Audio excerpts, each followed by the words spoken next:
नमस्कार, मैं आपके साथ अभिषेक। कनिष्क प्रथम कुषाण वंश का राजा, जिसे कनिष्क महान भी कहते हैं, जिसका साम्राज्य बैक्ट्रिया से लेकर पटना तक फैला हुआ था। राजधानी गंधार थी। साम्राज्य में मथुरा और कपीसा जैसे बड़े बड़े शहर थे।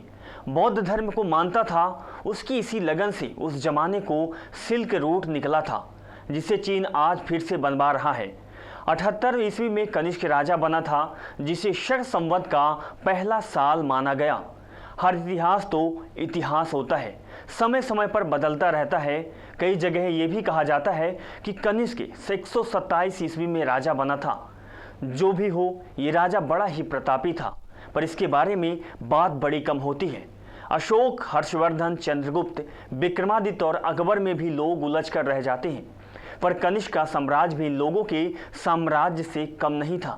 तो आइए जानते हैं राजा कनिष्क के बारे में। देखिए हमारी खास रिपोर्ट।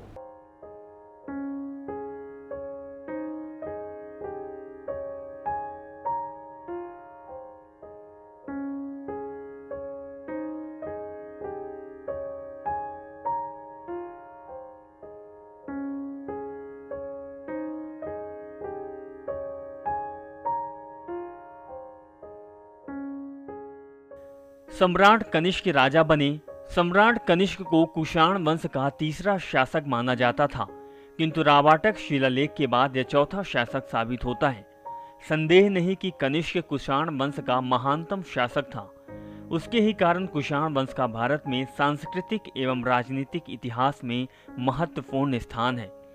उसका राज्यारोहण काल संदिग्ध 100 ईस्वी से 127 ईस्वी तक इसे कहीं भी रखा जा सकता है, किंतु संभावना यह भी मानी गई कि तथाकथित शक संवत जो 78 ईस्वी में आरंभ हुआ वही माना जाता है। कनिष्क के राज्यारोहण की तिथि हो सकती है। कनिष्क के राज्यारोहण के समय कुषाण साम्राज्य में अफगानिस्तान, सिंधु का भाग, बैक्ट्रिया एवं पार्थिया के प्रदेश सम्मिलित हैं। कनिष्क ने भारत में अपना राज्य मगध तक विस्तृत कर दिया। अपनी विजय, धार्मिक प्रवृत्ति, साहित्य तथा कला का प्रेमी होने के नाते विशेष स्थान मिलता है, जिसके अतिरिक्त गुर्जर जाति में भी कनिष्क को महत्वपूर्ण स्थान प्राप्त है, जो उनके महान गुर्जर सम्राट मिहिर भोग के कक्ष में माना जाता है। मान्यता के अनुसार गुर्जर जाति के काशाणा गोत्र से ही कुपाष्ण वंश का उद्गम माना गया है। देखा जाए तो कनिष्क को लोग कम जानते हैं, क्योंकि आज जब लोग इतिहास पढ़ते हैं तो उनके सामने अशोक, चंद्रगुप्त और अकबर जैसे नाम सामने आ जाते हैं, लेकिन जो इनसे भी महान योद्धा था उनको वहां तक लोग पहुंच भी नहीं पाते, इन्हीं लोगों में सिमटे रह जाते हैं। लेकिन आज हम आपको बताएंगे महान योद्धा कनिष्क के बारे में। ये उस समय की बात है जब कनिष्क का साम्राज्य उज्बेकिस्तान, तजाकिस्तान, अफगानिस्तान, पाकिस्तान, कश्मीर से होते हुए पटना तक था। कश्मीर राज्य में उनके नाम पर शहर भी था, जिसको कहा जाता था कनिष्कपुर, जिसका आज भी इस जगह पर एक स्तूप का कुछ हिस्सा है, जो कि यह गवाह देता है कितने सालों बाद भी निशानी को बयां करते हुए। यह माना जाता है कि स्तूप कनिष्क का था। कनिष्क के बारे में यदि बात की जाए तो एक शासक होने के साथ बहुत ही दिमाग वाला राजा था, क्योंकि उनका राजनीतिक और कूटनीतिक दोनों ही बहुत गजब की थी। कनिष्क ने अपने समय में व्यापार को बढ़ावा दिया, जिसमें उनकी पूरी कोशिश यह थी कि दक्षिण एशिया और रोम के बीच जमीन और समुद्र दोनों के द्वारा व्यापार हो सके, जिसके लिए उनका प्रयास हद तक सही भी साबित हुआ। यदि सोने की सिक्कों की बात की जाए तो कनिष्क ने अपने नाम से सोने के सिक्के भी चलवाए थे, जिन सिक्कों पर भारत, ग्रीक, ईरान और दूसरी जगहों के देवी देवताओं की तस्वीरें होती थी, जिससे यह समझते हैं कि धर्म को लेकर कोई विशेष झंझट नहीं थी, क्योंकि उनके सिक्कों में सभी धर्म और सभी देशों के देवी देवताओं के सिक्के समाहित थे। उन्हीं सिक्कों पर ही कनिष्क की तस्वीर मिलती है, जिनमें उनकी वेशभूषा लंबे कोट और ट्राउजर पहने हुए हैं, जिस पहनावे को कहा जाता है कि कनिष्क की पहचान खुद की पहचान से नहीं, बल्कि उनके साथ यह भी कहा जाता है कि हिंदुस्तान ने अंग्रेजों को देखकर पहनावा सीखा है। साथ ही यदि सिक्कों की ध्यान दें तो ये देखा जाए कि सिक्कों पर जो तस्वीर कनिष्क के कंधे से आग वाग निकलती है वो सच में तो नहीं होता। इसके बाद यदि बात की जाए तो फोटो में कनिष्क के पास एक बड़ी ही तलवार रहती है, जिसके द्वारा यह समझा जाता है कि कनिष्क पूरी तैयारी कर रहा है बलि देने के लिए। कनिष्क को यदि मूर्ति की बात की जाए तो उनकी पूरी ड्रेस पहने हुए मूर्ति काबुल के म्यूजियम में भी थी, लेकिन तालिबान की तानाशाही के कारण म्यूजियम के साथ सब कुछ उड़ा दिया गया। वहीं सिक्कों के बारे में लोगों का अलग अलग कहना होता है। कुछ लोग कहते हैं कि राजा कनिष्क के सिक्कों पर ग्रीक में लिखा हुआ है, जिसमें ग्रामर की बड़ी गलतियां बताई जाती है। साथ ही ग्रीक भाषा के लिखे गए शब्द की पहचान भी अलग अलग होती है। एक सिक्के में पहचान की गई है कि शिव लिखा हुआ है, यानी भगवान शंकर का उल्लेख किया गया है, जिससे यह साबित हो जाता है कि कनिष्क विदेशी नहीं था, लेकिन हिंदुस्तान आने के बाद कनिष्क ने बौद्ध धर्म को अपना लिया था। कश्मीर के एक मीटिंग का आयोजन किया गया था, जिस मीटिंग का हेड वही था। इसी मीटिंग में बौद्ध धर्म हीनयान और महायान में टूट गया था।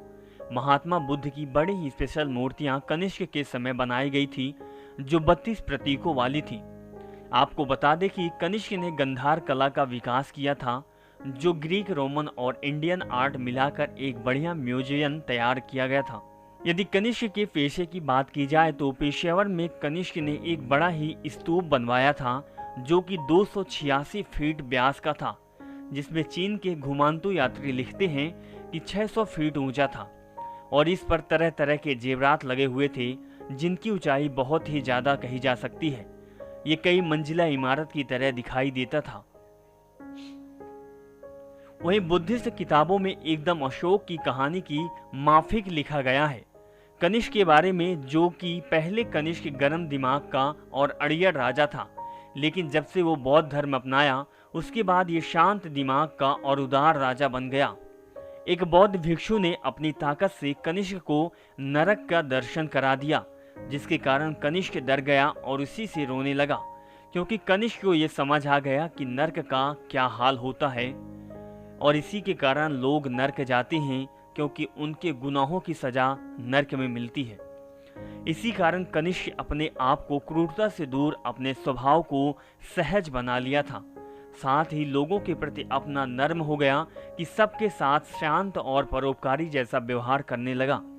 यानी हम कह सकते हैं कि नरक के दर्शन के बाद कनिष्क पूर्ण रूप से बदल गया।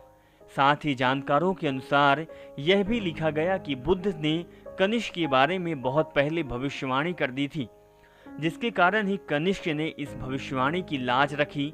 इसी कारण लोगों की सेवा, धर्म के लिए काम उनके विचारों में लोगों को ही दिखाई देता था। कनिष्क ने इतना काम किया कि उसे राजा नहीं बल्कि राजाओं का राजा, जिसे महाराजा कनिष्क कहा गया।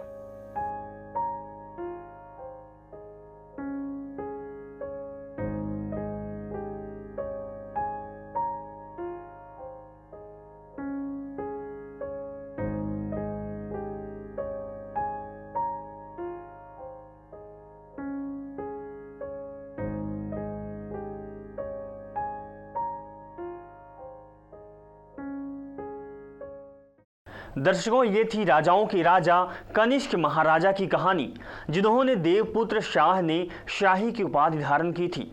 भारत आने से पहले कुपाष्ट बैक्ट्रिया में शासन करते थे, जो कि उत्तरी अफगानिस्तान एवं दक्षिणी तजाकिस्तान में स्थित था और यूनानी एवं ईरानी संस्कृत का एक केंद्र था।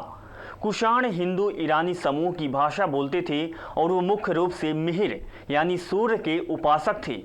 सूर्य का एक पर्यायवाची है मिहिर, जिसका अर्थ होता है जो धरती को जल से सींचता है, समुद्रों से आर्द्रता खींचकर बादल बनाता है। इसी प्रतिभा के धनी राजा कनिष्क, जिसके बारे में लोग कम जानते हैं लेकिन जानना जरूरी है, खासकर उन लोगों को जो इतिहास में रुचि रखते हैं। साथ ही ऐसे महान योद्धा के बारे में जानना बनता भी है, क्योंकि ऐसे योद्धा थे जो कि महान अशोक से कम भी नहीं थे। वो ऐसे शासक थे जो योद्धा को भुलाया नहीं जा सकता, जिन्होंने इतिहास में अपना योगदान दिया हो। संस्कृति और धर्म की बात की जाए तो उनका नाम अविस्मरणीय है। दर्शकों, ये था राजाओं के राजा कनिष्क की कहानी। अब इजाज़त दीजिए अपने दोस्त को, मिलते हैं दूसरे सफ़र के साथ। तब तक के लिए नमस्कार।